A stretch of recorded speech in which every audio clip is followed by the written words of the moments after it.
살펴보면서 민수기에 여러 가지 가슴 아프고 힘든 장면들이 나옵니다만, 이 고라의 반란 같은, 민수기 16장에 나오는 고라의 반란 같은 사건이 참 어떻게 보면 이스라엘 백성들이 광야 생활을 하면서 멸망에 갈 수밖에 없는, 실패할 수밖에 없는 그런 사건들이 이 민수기 16장에 기록이 되어져 있다고 봅니다. 하나님은 그 민수기 16장의 고라의 반란 사건을 통해서 이스라엘 백성들을 완전히 진멸하시지 않고, 민수기 17장에 어떻게 보면 민수기 전체에서 가장 은혜롭고 가장 감동적이며 가슴 벅찬 이 지팡이에서 싹이 나고 우미 돋아서 열매가 맺히는 그런 놀라운 장면을, 역사를, 기적을 우리가 민수기 17장을 통해서 만나보고 발견하게 되어집니다. 우리가 계속해서 말씀을 드리는 바이지만, 민수기에 있는 이 백성 민자, 수를 뜻하는 수, 또 영어 성경의 이름이 number이라고 하는 이 두 개의 숫자들 사이에서 과연 하나님 우리에게 주시고자 하는 교훈은 과연 무엇이냐? 실패하는 민수기의 그 백성들의 삶과, 그럼에도 불구하고 하나님이 약속의 땅으로 이끌어 가시는 그 성공적인 삶을 통해서 과연 우리는 어떤 삶을 이 민수기의 교훈에서 찾을 수 있을 것이냐 하는 부분이 이 민수기가 주는 대단히 중요한 교훈이다라고 하는 것입니다. 우리가 민수기 18장 1절을 보면, 여호와께서 아론에게 이르시되 너와 내 아들들과 내 조상의 가문은 성소에 대한 죄를 함께 담당할 것이요 너와 내 아들들은 내 제사장 직분에 대한 죄를 함께 담당할 것이니라, 이렇게 말씀을 시작하고 있습니다. 이 민수기 18장의 어떤 타이틀일까요? 제목이라 한다면 제사장의 직무, 그리고 레위인의 직무에 대해서 다시 한번 하나님께서 분명하게 자리매김을 하고 있다는 것입니다. 우리가 계속해서 이 민수기를 살펴보면서 과연 성공적 삶을 살 것이냐 아니면 실패하는 인생을 살 것이냐 하는 것에 대해서 민수기가 대단히 관심을 가지고 있다, 이렇게 말씀을 드렸습니다.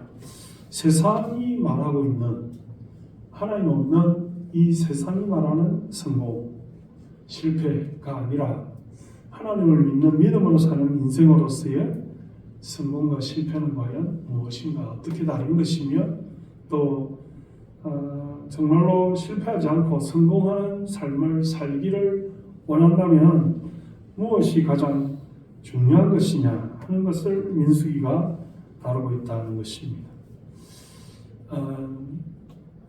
저는 이 새벽기도 시간에 제가 일어나는 알람의 그 음악 소리가 은혜 아니면 살아갈 수 없네, 이 찬양이 저희 새벽기도 알람 소리입니다. 알람을 살면서 여러 알람을 바꾸어도 보고, 또 저희들이 어릴 때는 시계 그 자명종 같이 조그마한 그런 알람을 했다가, 또 그 다음에 전자시계가 나왔을 때는 전자시계에 누르는 버튼을 눌러서 알람을 설정을 하기도 하고, 또 뭐 시계를 사용하기도 했다가, 최근에 와서는 이제 핸드폰에 스마트폰 알람을 주로 활용을 합니다. 활용을 하는데 그 알람에 잠을 깨우는 그 소리가 굉장히 듣기가 싫어요. 사실은 굉장히 그 삐릭삐릭 하고 막 이렇게 점점 커지고 막 어떤 경우에는 막 각성시키는 그런 소리가 듣기 싫어서 그 새벽기도 그 전에 할 때는 알람이 울리기 한 1분에서 한 5분 전에 일어나는 그런 습관을 들여가지고 일어나서 알람을 끄는 그런 일들이 많았거든요. 그 이후로는 찬양이나 음악이나 또는 뭐 클래식 같은 이런 소리들을 알람에 녹음을 해서 그걸 알람 소리로 할 수 있다는 것을 이제 깨달아 가지고는 이 은혜 아니면 살아갈 수가 없는데 그 찬양을 이제 주요 알람으로 제가 사용을 합니다만은 우리가 이 민수기서를 보면서도 그렇고 또 오늘 살아가는 인생을 살아가는 이 삶을 살아가는 삶 가운데서도 그렇고 명심해야 될 것은 은혜 아니면 우리는 살 수가 없다는 것입니다. 그리스도인들은 믿음의 백성들은 은혜로 살아가는 것이고 그러면 실패의 원인이 되는 삶은 과연 무엇인가? 우리가 성공적인 삶을 그리스도인의 삶을 살아간다면 은혜로 살아가는 것이라면 은혜로 살아가는 것이 아닌 삶은 과연 무엇인가? 라고 했을 때 그것은 욕심으로 살아가는 것이다. 이렇게 보는 것입니다. 그래서 오늘 우리에게 주어진 가장 중요한 두 가지 이슈는 욕심으로 살 것이냐 아니면 은혜로 살 것이냐 하는 것을 오늘 이 민수기 18장을 열어가는 말씀의 주요한 이슈로 제가 제시를 하고자 합니다. 사실은 고라의 반역 사건에 이어지는 말씀이거든요. 고라의 반역 사건 16장에 있고 17장에 아론의 쌍난 지팡이 사건이 있고 18장에 다시 한번 제사장과 레위인의 직무에 대해서 언급하는 것은 계속해서 그 고라의 반역 사건이 이스라엘 백성들에게 주는 파장과 영향에 대해서 어떻게 해결하고 어떻게 수습하고 어떻게 새로운 하나님의 긍휼을 누리며 살 것이냐 하는 방향으로 말씀이 흘러가고 있다 이 말이죠. 그러면 왜 고라의 반역 사건이 일어났느냐 하는 것인데 고라의 반역 사건의 핵심은 욕심입니다. 그렇죠? 욕심이죠. 오늘도 지금 하나님께서 말씀하시는 것은 내 직무를 다하라 하는 것입니다. 가장 핵심적인 말이 내 성소의 직무와 내 제단의 직무를 다하라 이렇게 했고 여기 이제 핵심적으로 제사장의 직무를 다하라 그랬고 또 레위인의 직무를 다하라 그랬습니다. 그래서 제사장의 직무가 다르고 레위인의 직무가 다르다 그 얘기를 하는 거죠. 고라의 반역의 핵심은 무엇입니까? 레위인들이 왜 우리는 제사장이 될 수 없느냐? 우리도 성전에서 수종 들고 하나님의 성물을 취급하고 우리도 교회에서 성전 안에서 하나님의 일들을 담당하는 직무를 가진 지파인데 왜 우리는 제사장이 반열에 들지 못해서 하나님의 일을 담당하지 못하는 것이냐? 자기들이 볼 때는 아마 제사장의 직무가 성전에서 하나님께 수종되는 일에 가장 핵심적이며 꽃과 같은 그런 사람들에게 칭송을 받고 또 기림이 되는 그런 직무인 것처럼 보였던 것 같습니다. 그래서 왜 우리는 어떻게 보면 자기들이 생각할 때 하나님 앞에 가장 화려해 보이는 그 제사장의 직무보다는 그 제사장을 돕는 직무라고 할 수 있는 그런 성물을 관리하고 또 제사장을 도와주며 또 기구를 전담하고 이동을 할 때 그 모든 성전의 그 기명들과 가구들을 옮겨가는 그런 일만 어떻게 보면 자기들은 허드렛 일이다 이렇게 생각을 했겠죠. 그래서 이제 결국은 그런 반역 사건이 일어나게 된 것입니다. 그러니까 이런 것들이 뭐냐면 욕심이라는 거죠.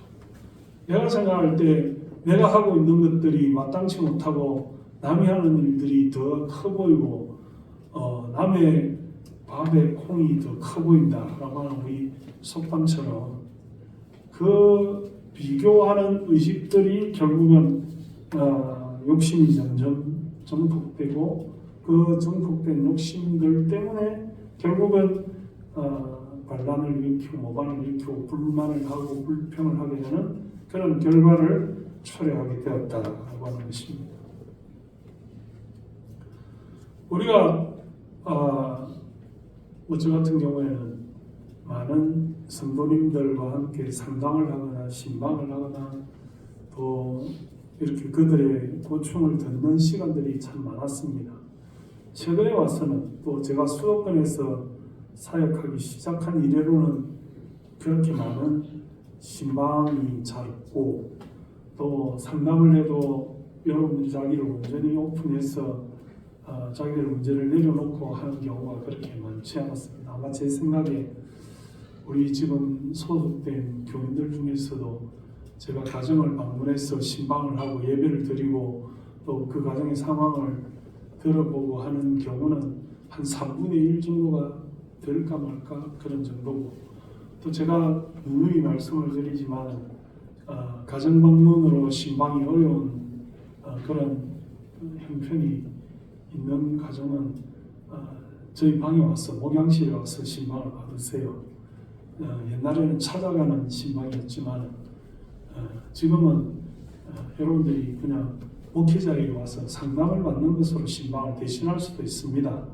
제가 오래전부터 그런 말씀을 드려왔습니다.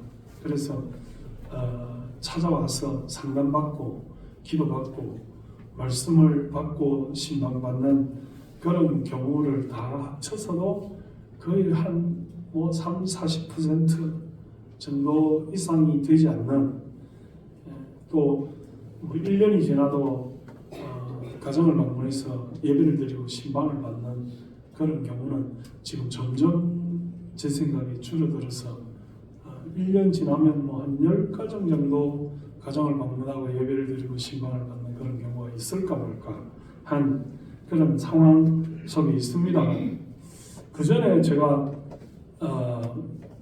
우리 수도권에 있는 교회에서 목회를 하기 전에 교회들은 거의 1년에 2번씩 봄철 신방, 가을철 신방 이래서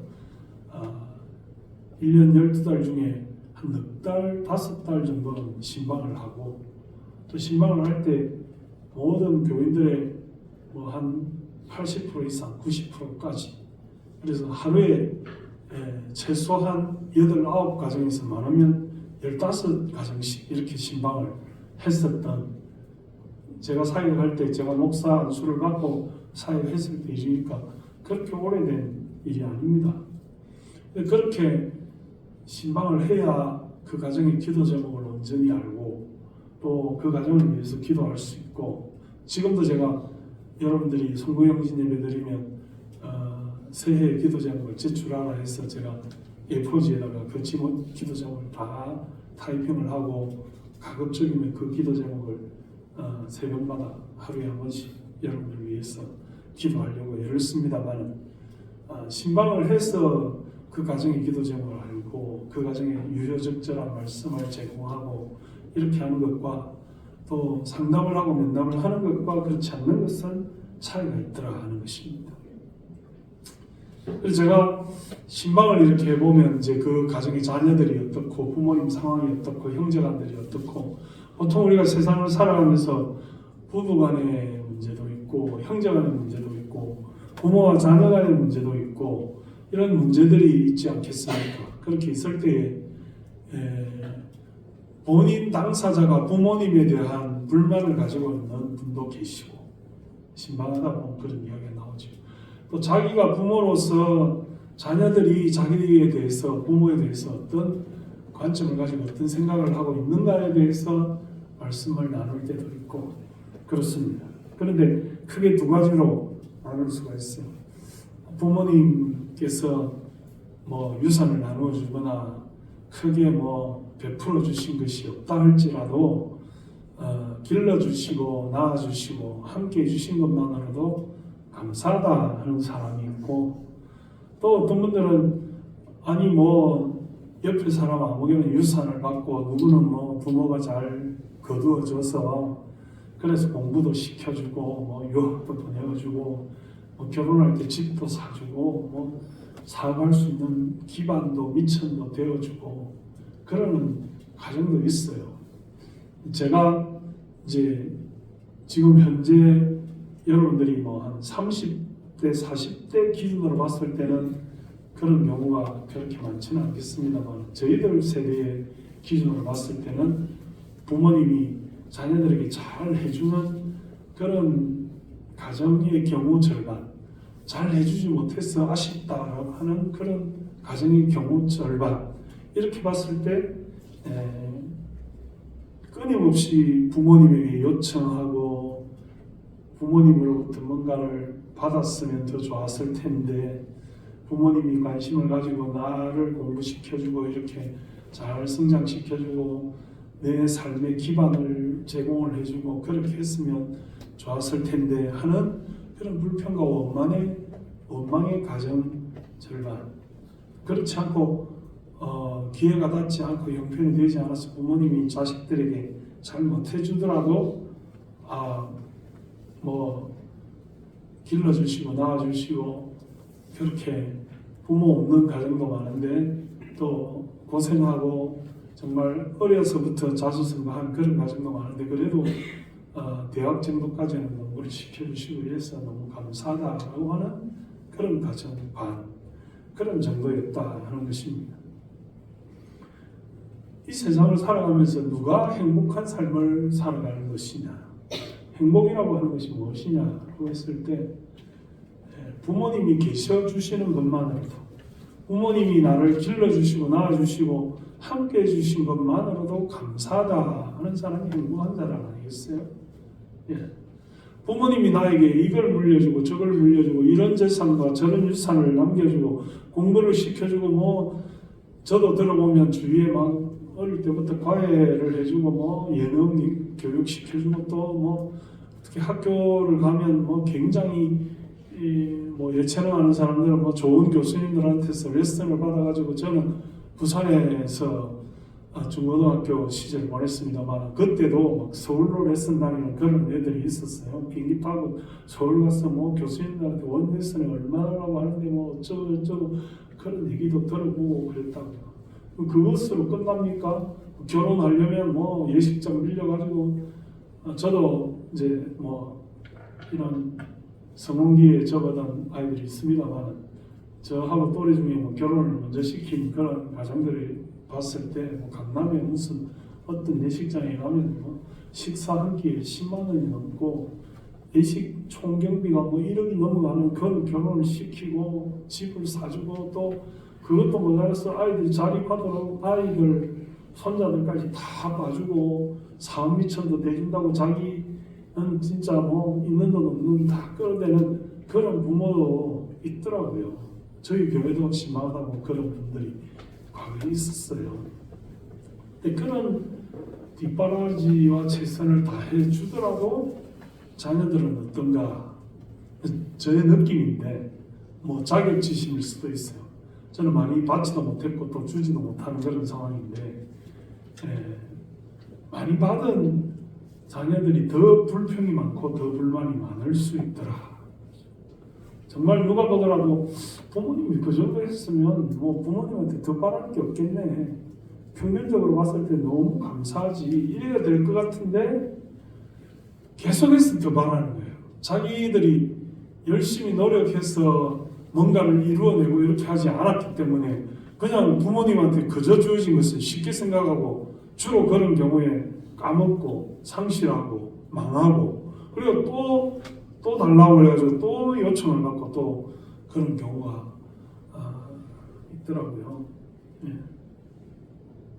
어떻게 보면 저희 가정 형제간 중에서도 약간 그런 일이 약간은 있어서 약간 그런 것들이 참 좀 이제 마음을 불편하게 하는 그런 경우가 있는데, 글쎄요, 저는 그런 생각을 해요. 사업을 하든지 뭔가 일을 하려면 거기 가서 기본부터 해야 된다라고 저는 생각을 해요. 그래서 종업원도 해보고 또 이렇게 거기서 나무 밑에도 있어보고 이렇게 하면서 그 업에 대한 어떤 것들, 노하우들을 좀 깨달아서 부모로부터 도움을 받더라도 자기가 혼자서 자립할 정도가 됐을 때 모든 일을 다 알 때 그렇게 해야 되는데, 아무것도 없는 상황에서 그냥 지식도 없고 일에 대한 노하우도 없고 이런 상황에서 그냥 자본만 딱 떼어준다고 그걸 받아가지고 자기가 해본다고 그게 성공할 수 있는 가능성이 과연 얼마나 있겠나 하는 생각을 해보게 되더라고요. 그러니까 인생을 성공적이냐 실패적이냐 하는 삶을 살아갈 때에 과연 감사할 수 있는, 은혜로 생각할 수 있는 그런 삶을 사느냐, 아니면 끊임없이 욕심을 부리면서 뭔가가 남으로부터 대가 없이 주어지고 그것을 통해서 자기가 무슨 아무런 노력도 하지 않는 그런 상태에서 살아가는 것이 과연 올바른 것이냐 하는 것을 우리가 잘 생각해 볼 필요가 있다라고 하는 것입니다. 하나님 앞에서 우리가 기도하고 우리가 믿음 가운데서 살아갈 때도 마찬가지입니다. 하나님 기도를 들어보면 이것도 주시고 저것도 주시고 나를 형통하게 하시고 복 내려주시고 무슨 뭐 직장이 잘 되게 하시고 건강을 주시고 자녀들이 뭐 뛰어나게 하시고 그런 기도로 주류를 이루는 그런 삶을 살아갈 수도 있어요. 그러나 바람직한 기도는 하나님 내게 이 정도 살 수 있도록 해주셔서 감사하다고 하는 것이고, 내가 하나님 앞에 남들처럼 완벽하지는 않지만 그러나 적어도 걷고 눈으로 보고 손으로 쥐고 일할 수 있는 그런 역량을 주신 하나님 은혜가 감사하다고 기도하는 것이 하나님을 기쁘시게 하는 것이고 자기를 행복하게 하는 것이고 또 우리 교회도 마찬가지다 하는 것을 깨닫습니다. 목회자 입장에서 뭐 교인들이 많고 재정이 넉넉하고 빌딩이 화려한 그런 교회에서 사역하는 것, 그것을 원할 수 있어요. 그러나 저는 생각할 때 자기의 역량에 맞는 교회에서 사역을 하는 것이 하나님 뜻이다 하고 그런 생각을 합니다. 예.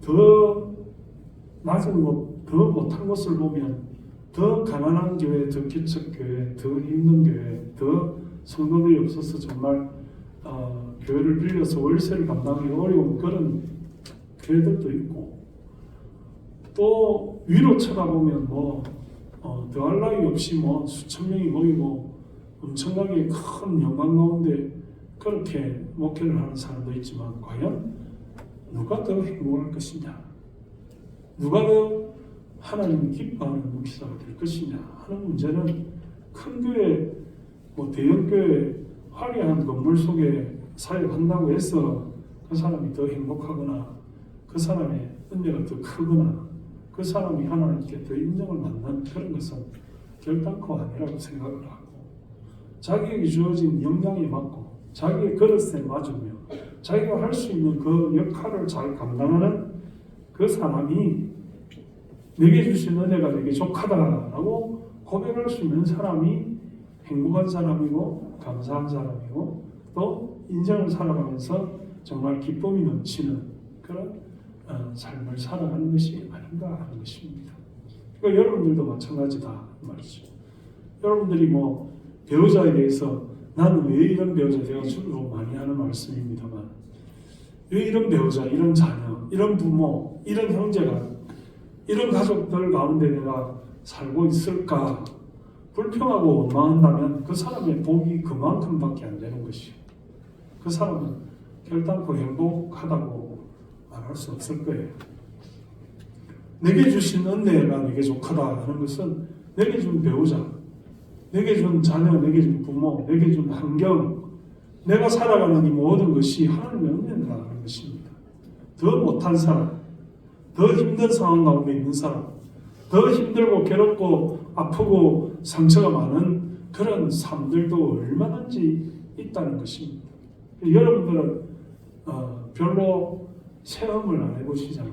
그냥 내 삶 하나만 경험하니까 잘 모르시지만, 그럼 목회자는 그 사람의 입장이 돼서 수많은 성도들과 함께, 뭐 제가 부교육자로 사역할 때 교인들 숫자가 1000명 이렇게 되면 부목사로 있을 때도 제가 신방으로 담당하는 교인들 숫자가 최소 300명이거든요.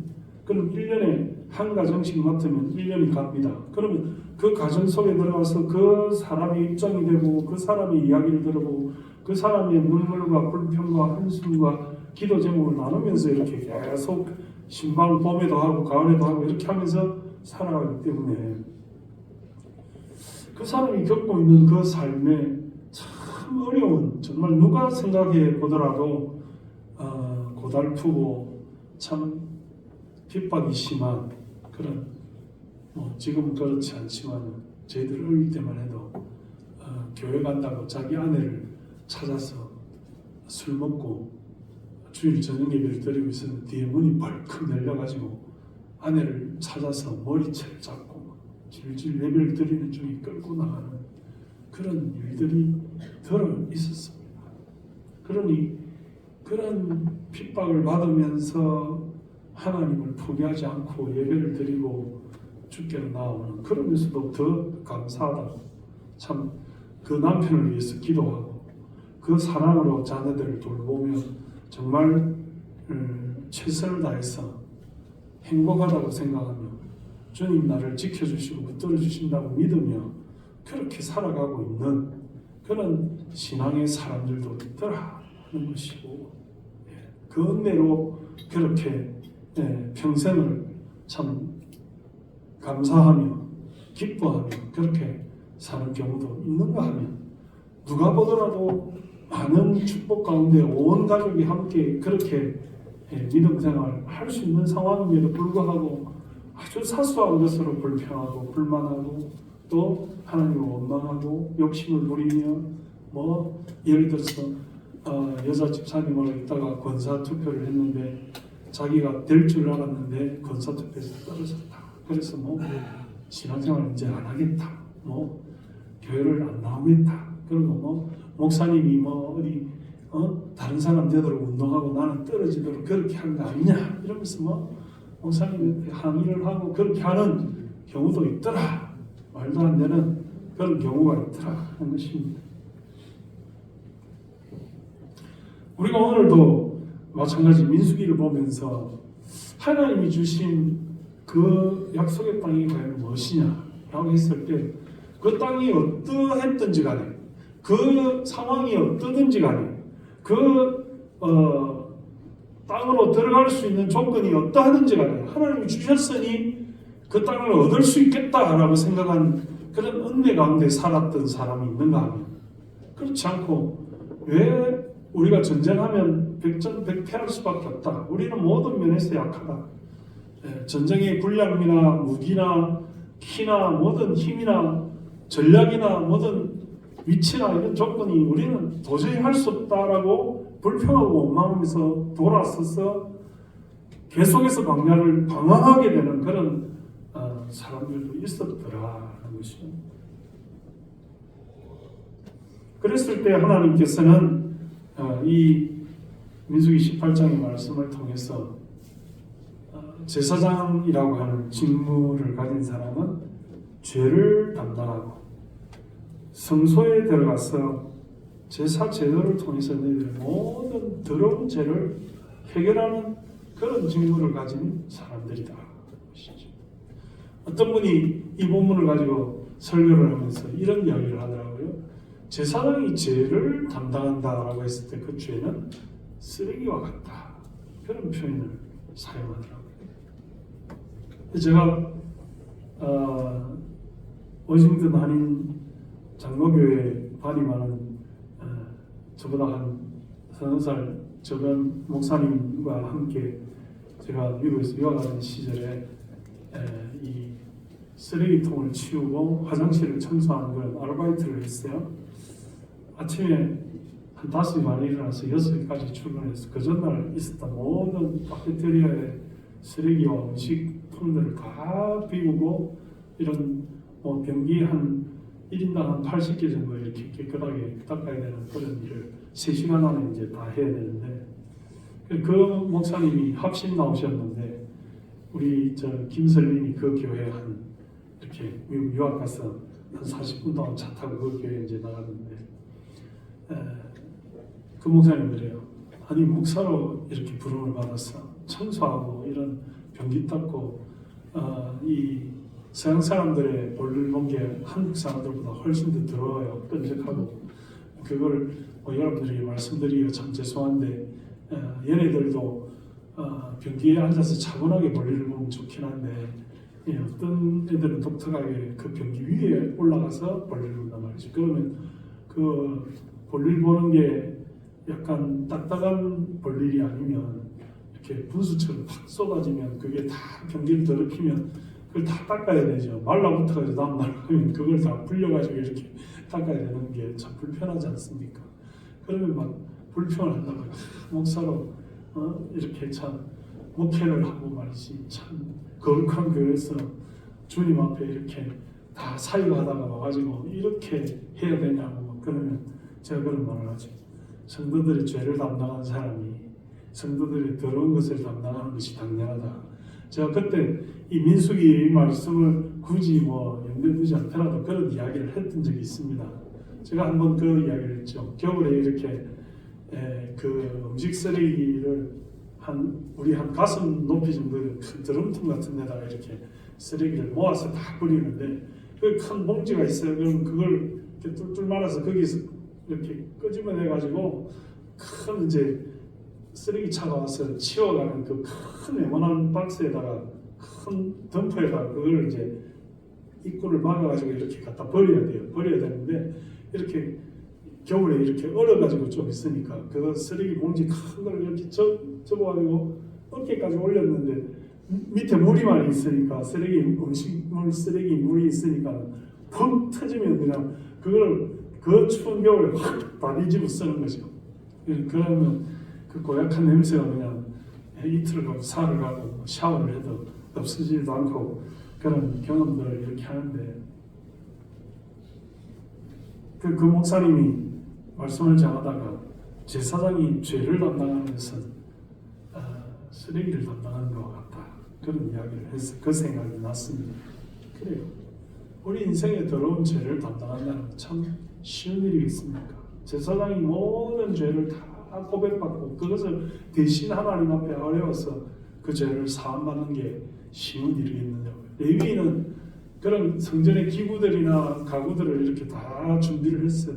제사를 드릴 수 있도록 도와주면서 나는 왜 제사장이 되지 못하나 이렇게 불평하고 원망해서 결국 반란이 일어나고 모반이 일어났는데 과연 그 제사장 친구가 그렇게 자기들이 볼 때는 화려하고 겉으로 볼 때 모든 사람들의 존경을 받으니 그것이 나는 왜 그렇게 되지 못하나 불평한 일인가 하는 것입니다.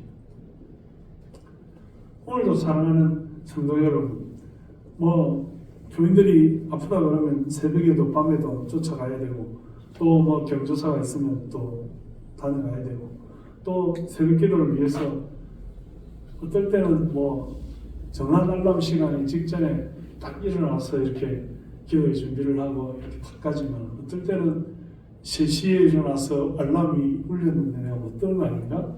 3시 반에 일어나서 내가 못 들은 거 아닌가? 4시에 일어나서 또 살펴보고 그랬던 적이 수도 없이도 많은 그래서 평생을 새벽기도 하면서 펑크를 내지 말아야 되니까 저도 어떻게 생각하면 한두 번 정도 제 시간에 못 일어났던 적이 있어서 지각을 한 적도 있고 전화를 해서 이제 부교육자에게 좀 부탁을 드린 적도 있고 그렇습니다만 어쨌든 한 번도 그런 일이 생기지 않기 위해서 최선을 다한다는 것이 사실은 쉬운 일이 아니라는 거죠. 그래서 강단에 가서 말씀을 전하고 새벽 시간에 소리를 내서 찬송을 하고 또 모든 성도들을 위해서 기도한다는 것 자체가 여러분들이 볼 때 어떻습니까? 할 만한 일이다 생각을 하시는지 모르겠지만 다 남의 직업은 괜찮아 보여요. 어제 우리 당회하면서 이래 소방관이 사람들 이런 난리가 나서 목 매달고 교통사고 나서 죽고 한 것들을 시신을 수습하고 이런 일들에 대해서 들었습니다만 참 못할 일이지 않습니까? 그런 일들이 참 못할 일이죠. 목사도 적지도 않게 시신을 봅니다. 시신을 수습하기도 하고 마지막 때에 불러서 인정예배를 드리기도 하고 한참 다 죽고 돌아가신다고 예배드리고 있는데 눈 벌쩍 뜨고 다시 살아나셔가지고 다시 이제 마무리하고 돌아갔다가 또 한 사흘 있으면 또 돌아가신다고 해서 또 다시 인정예배 드리러 갔다가 한 5번 그렇게 한 분 앞에 그렇게 했던 경우도 있고요. 인생을 살아가면서 우리가 내가 맡은 일들, 내가 하는 일들, 내가 사는 삶, 내 주위의 환경들, 내 여건들을 대해서 내가 과연 모든 것이 하나님의 은혜입니다라고 감사하며 살 것이냐, 아니면 더 나은 것, 더 좋은 것, 더 많은 것, 더 남들보다 더 높은 위치에 올라가기 위해서 욕심을 부리고 그렇게 과연 살아갈 것이냐. 욕심을 채우지 못하면 불평하고 원망하고 저주하고 나는 왜 이렇게밖에 되지 못하나 하고 분노하고 슬퍼하고 그렇게 하며 살아갈 것이냐 하는 문제가 오늘 우리 민수기 18장에 기록이 되어집니다. 하나님의 뜻은 그 직무대로 그 맡은 바 직분대로 하나님의 선물이라고 생각하고 너의 모든 문깃은 내 선물과도 같다 이렇게 말하면서 하나님이 우리에게 주신 모든 일들을 잘 감당할 수 있어야 되겠다라고 하는 것입니다. 사랑하는 성도 여러분, 우리는 이 세상을 살면서 이 제사장의 직무를 거듭해서 민수기에서 말하는 이유가 죄 문제가 크기 때문에 그렇다. 우리의 죄 문제를 해결해야 됩니다. 고질적인 약점이 있다. 우리의 고질적인 그 부모로부터 유전해서 받은 범죄가 있고 우리가 스스로 고의로 범죄한 고범죄가 있고 자범죄가 있고 이런 모든 죄에 대해서 제사장과 더불어서 상담하면서 기도하면서 서로 그 문제를 놓고 괴로워하면서 의논하면서 하나님 앞에 내려놓으면서 모든 문제 내 욕심이 잉태한 적 죄를 낳고 죄가 장성한 적 사망을 낳는다 했으니 우리가 제일 두려워하는 것이 사망하는 것이고 그 사망의 동기가 되는 것이 죄고 죄를 쌓는 것이 욕심에서부터 비롯된다는 것을 기억을 해서 인생을 살아가면서 사랑하는 성도 여러분, 공부하지 않고 좋은 성적을 바라는 것은 욕심이에요. 인생을 열심히 남들보다 먼저 일어나고 더 늦게 잠자고 하면서 일하지 않고 재물에 그 일확천금을 바라는 것은 욕심이에요. 내가 산 코인과 내가 산 주식과 내가 산 부동산이 대박을 나서 내가 남들처럼 늘어가지 않고 어떤 지위에 오르고 획득한 부와 명예를 누리는 것은 욕심이다. 하나님이 내게 주신 것은 땀 흘리는 만큼, 노력하는 만큼, 수고한 만큼. 그래서 내가 복권을 사서 당첨되지 않는 것이 하나님의 은혜예요. 내가 남들처럼 무슨 코인 사가지고 대박나지 않는 그런 상황이 하나님의 은혜예요. 내가 일 안 하고 그냥 부모로부터 유산 받아가지고 그냥 배짱이처럼 놀고 먹으면서 외제차를 타고 돌아다니는 그런 것에 현혹되지 않는 것이 하나님의 은혜다. 오늘도 저와 여러분이 이런 하나님의 은혜를 누리며 살아가시기를 주님의 이름으로 축원합니다. 아주 작고 미미한 것이라도 하나님이 우리에게 주신 것은 모든 것이 주입니다. 내게 주신 사람도 상황도 내게 주신 여건도 물질도 내게 주신 건강도 나머지의 삶도 다 이유가 있기 때문에 하나님이 주신 은혜로 감사하며 그렇게 산다면 기쁨이 넘치고 행복한 성공적인 그런 삶을 살게 될 것입니다. 사랑하는 성도 여러분, 오늘도 이 말씀을 붙드시고 우리의 직무를 다하며 은혜로 살아가는 저와 여러분 되시기를 주님의 이름으로 축원합니다. 하나님 아버지 은혜를 감사합니다. 오늘도 우리가 이 세상을 살 때 하나님 내가 하지도 않은 일로 인한 욕심들을 부리며 내가 쌓지도 않은 그런 노력들로 인한 소득을 바라며 이 세상에 누구보다 더 많이 가지고 더 오래 살고 더 좋은 관계 속에서 많은 것을 물려받고 많은 것을 물려주며 그렇게 살기를 원하는 우리의 모든 욕심 이 시간에도 사라지게 하시고 행한 대로 갚으시며 노력한 대로 주시며 하나님 앞에 땀 흘린 만큼 그 수고로 인하여 소득을 얻게 하시는 하나님의 은혜를 기억하며 살아가는 우리가 다 되게 하여 주옵소서. 오늘도 아버지 하나님 우리 인생이 성공하는 인생 되게 하시고 아버지 하나님 고라와 같이 반역하는 그런 자손들이 되지 않게 하시며 하나님 앞에 받은 은혜를 늘 감사하며 감격하는 우리가 되게 해 주옵소서. 예수님의 이름으로 감사하며 기도드리옵나이다. 아멘.